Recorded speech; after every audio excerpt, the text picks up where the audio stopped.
What's going on, Laker fans? My name is Noel Sanchez. You can follow me at NoiseByNoel on Instagram and TikTok. And welcome to the Lakers 248 channel. It's been nothing but good vibes surrounding the franchise right now, as Kobe Bryant's statue reportedly was finally confirmed for next year on Mamba Day. Pau Gasol was officially inducted into the Hall of Fame, and Austin Reaves just continues to kill it for Team USA. As I said, nothing but good vibes. It's a really good time to be a Laker fan right now.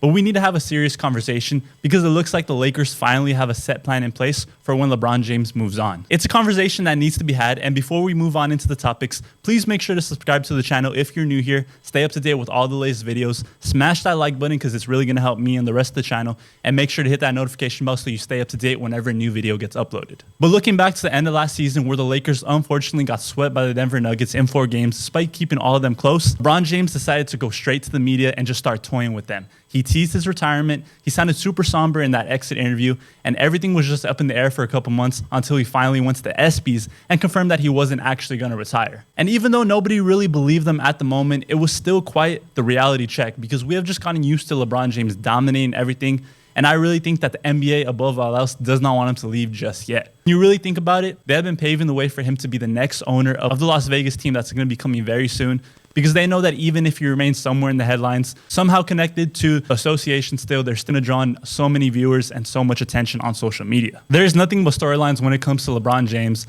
but when it comes to the Los Angeles Lakers, I really think that at most they're going to have him only for 2 more years, seeing that that's all that's left on his contract. And he has a player option after this year, and things are going to get really interesting once we see how this new team is able to gel together. But just looking at LeBron's workload with the franchise specifically over the past couple years, the writing has been on the wall here, and you can see starting with back to the 2020 to 2021 season, he only played 33 minutes per game. However, once that depth and once they got Russell Westbrook and they lost a lot of their bench, he had to up that and start playing around 37 minutes per game.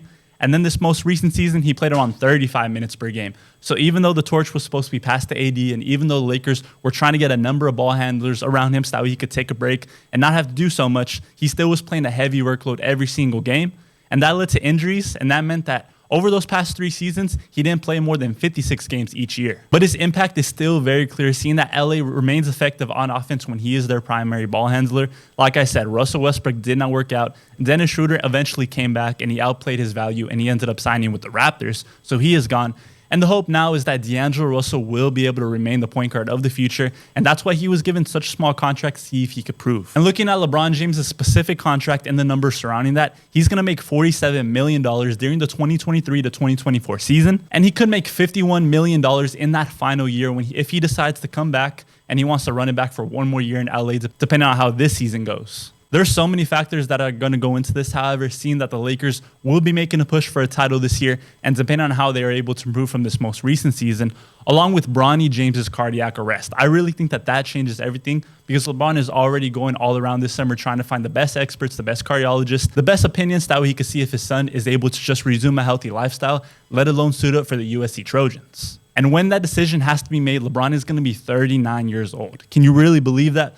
LeBron is still doing everything at a high level despite his age. So the Lakers, LeBron, they're going to have to sit down and have a serious conversation about whether or not he's going to return. But good news, folks. Like I said, it seems like the Lakers have a plan in place, and none other than Anthony Davis and Austin Reaves are being painted as the future duo of LA. See, with all the storylines going around, with all the moves being made in the NBA, with James Harden potentially being traded to the Los Angeles Clippers and beefing it with GM Daryl Morey, and all the other super teams that are being created, such as the Phoenix Suns and also the Denver Nuggets that are trying to run it back even without Bruce Brown, Lakers are banking on Anthony Davis becoming that MVP player that they envisioned when they first traded for him and extended him to a historic deal. Now that Austin Reaves also got his bread and his contract, he is going to be looked at to take a massive leap. And like I said, with these two being the future of the franchise, they were recently on the Brian Windhorst podcast, and they were saying that the Lakers would remain a very attractive free agent destination with these two at the helm.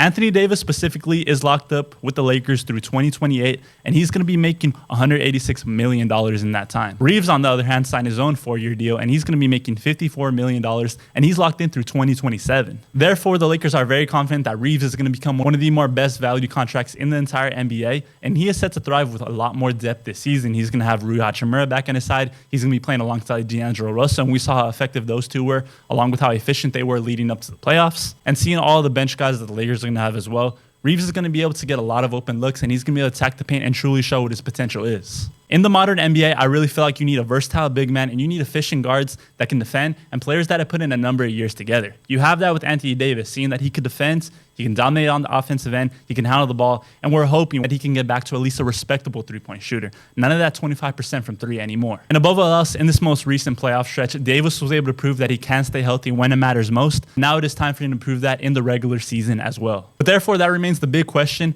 What would a Lakers squad post-LeBron even look like? They have had him since 2018, and him leaving means that there would be a massive forward and ball handling role that needs to be filled. Therefore, this is when D'Angelo Russell effectively comes into play because, like I said, the Lakers, they want him to work out. They drafted him so long ago, and they ended up trading him when he wasn't mature enough to handle the bright lights of LA considerably.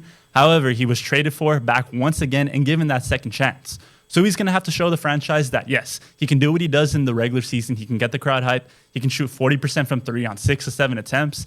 However, when it boils down to it, is he going to be able to handle the bright lights of the playoffs? Is he going to get played off the floor once again on both ends?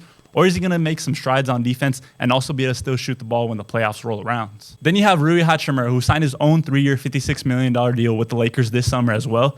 And even though some people think it was an overpay, when you have someone like him who performed in the playoffs, so when it mattered most, you have to give him that money. However, is he going to continue playing like that playoff version of himself, or is he going to look more like the regular season version of himself? Because like I said, when LeBron James leaves, that starting forward position is going to be up for grabs. We don't know if Rui is going to be a starter full-time this coming season.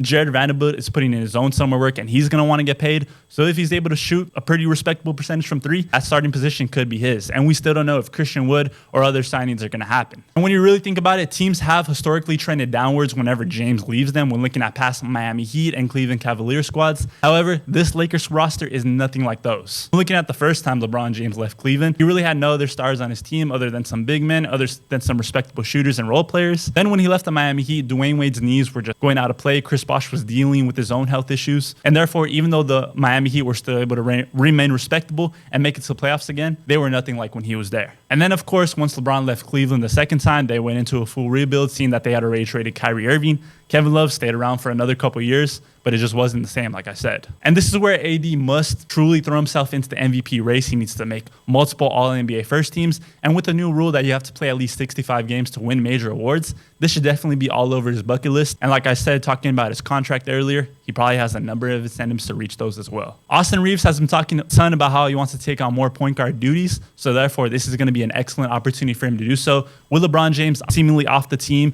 and those ball handling duties opening up for him.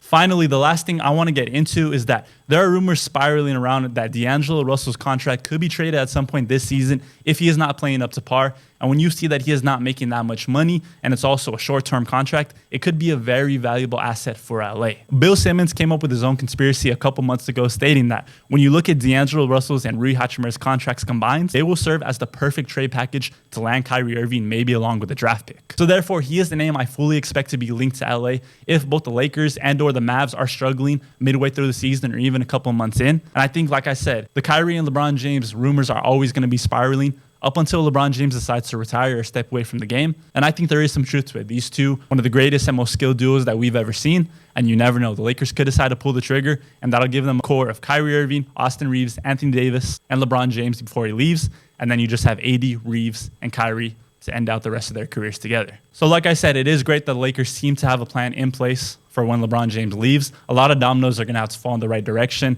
but I think that's why this season and the one following are going to be super exciting for all fans all around. And above all else, I think we all just need to enjoy LeBron James' time in the league because he's going to be 39 years old this coming year. He continues to play at a super high level. His body is starting to break down a little bit and father time is starting to creep in, but just appreciate whatever he's able to do. He's going to break a ton more records. There's never going to be a player like him again. But that's going to do it for today, folks. Like I said, please subscribe if you are new here. Please hit that notification button. We're going to be trying to do this every single week, so you want to keep up to date with all the new videos. My name is Noel Sanchez. You can follow me at Noise by Noel. And make sure to tune into alllakers.com for all the latest news on your purple and golds.